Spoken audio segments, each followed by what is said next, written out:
tumeongea mambo mbalimbali na tumekubaliana ya kwamba tuta re-energize ile Joint Commission of Cooperation kati ya nchi zetu mbili, na mawaziri wetu wameambiwa wahakikishe ya kwamba wanakutana mara kwa mara, kuhakikisha ya kwamba wanaendelea kuzingatia uhusiano wetu na kuweza kutatua shida ndogo ndogo ambazo zinasumbua wananchi wetu wakati wanafanya biashara kati yao, wakati wanatembeleana kati yao, wakati wawekezaji wanakuja aidha kutoka Tanzania ama kutoka Kenya, kuhakikisha ya kwamba tumerahisisha mambo yote ya kibiashara, ya kiuchumi, ya kiculture ambayo itatusaidia kujenga taifa letu la Kenya na taifa letu la Tanzania kwa njia ambayo itakuwa ya manufaa kwetu sisi wote. Tumekubaliana pia ya kwamba mambo ya mawasiliano tutaendelea kuona vile tutayaimarisha, kutoka safari za ndege, safari za reli, safari za kupitia baharini na kule upande ya kanda ya ziwa, safari za barabara,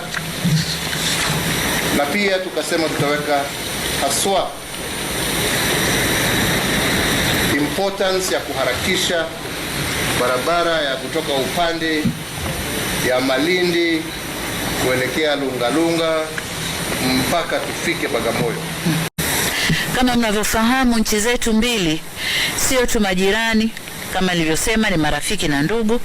na kutokana na urafiki tulionao tumewezesha kukuza ushirikiano wa kiuchumi. Kwa mfano, wakati wa mazungumzo yetu nimemwarifu kaka yangu Rais Kenyatta kuwa Kenya inashika nafasi ya 5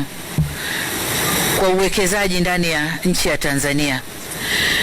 ikitanguliwa na mataifa mengi kutoka nje, lakini ndani ya Jumuiya ya Afrika Mashariki Kenya ni ya kwanza na kiulimwengu inashika nafasi ya 5,